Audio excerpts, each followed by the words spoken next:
Conto, le compte pro qui simplifie toutes vos finances, vous présente la revue de presse.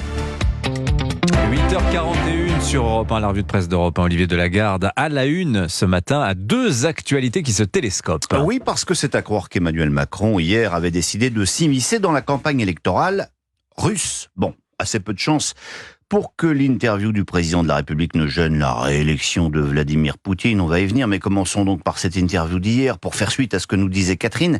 L'une des grandes questions était de savoir si notre président allait quelque peu rétro-pédaler après ses propos chocs sur une possible intervention de troupes françaises en Ukraine. Eh bien, la réponse est non. Macron assume le face-à-face avec Poutine, titre Le Figaro. La guerre en Ukraine est existentielle pour la France. Sa phrase sert aussi de titre aux Parisiens aujourd'hui en France.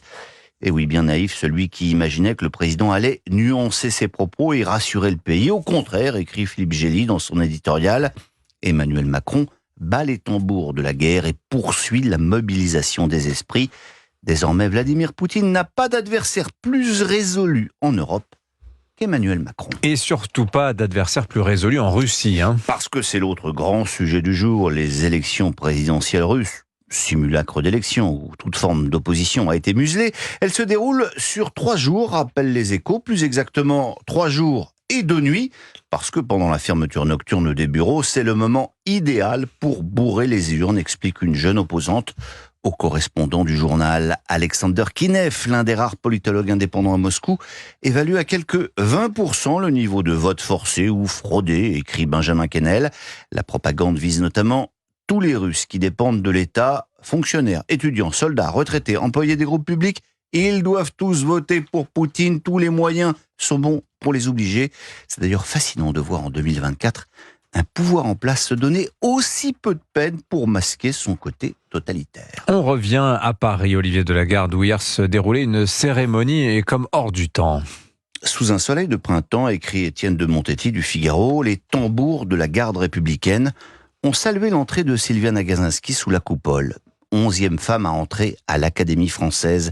Le Figaro consacre 2 pleines pages à l'événement. Le journal qui salue une philosophe subtile, courageuse, et j'ajouterais de gauche, mais pas n'importe quelle gauche, chère Eugénie Bastier, je sais que vous allez en parler. Marc Lambron, qui prononçait le discours d'intronisation, s'adressa d'ailleurs à elle en ces termes. Vous illustrez un féminisme girondin quand les jacobins sont sur les campus. Qu'en termes galants, ces choses-là sont dites pour rappeler que ces prises de position courageuses contre la GPA lui ont valu une haine inextinguible des féministes extrêmes. D'ailleurs, à ce propos, leur grande prêtresse est en France en ce moment. Judith Butler, la philosophe américaine, chantre de la théorie du genre, a été invitée par le Centre Pompidou et Le Monde lui consacre un grand papier un peu embarrassé quand même, embarrassé parce qu'elle ravive la polémique à gauche, regrette le journal. Il y a quelques jours, au cours d'une table ronde, elle a affirmé que les attaques terroristes du 7 octobre par le Hamas relevaient de la résistance. Il s'agit d'un soulèvement qui ne saurait être assimilé à un acte terroriste ou une attaque antisémite, a-t-elle ajouté.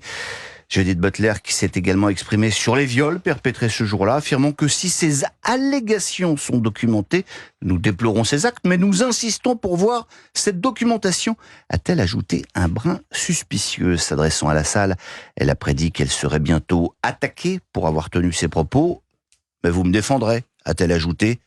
Tempête d'applaudissements dans l'assistance. Mais on va terminer ce matin dans d'autres bas-fonds, mais silencieux. Cela, c'est dans La Croix que vous lirez le portrait du nouveau commandant du sous-marin nucléaire d'attaque, Tourville. Il s'appelle Guillaume Aigret et il vient de tout en bas, raconte Olivier Thalès. C'est un ancien matelot, entré dans la marine à 18 ans, avec à peine le bac en poche.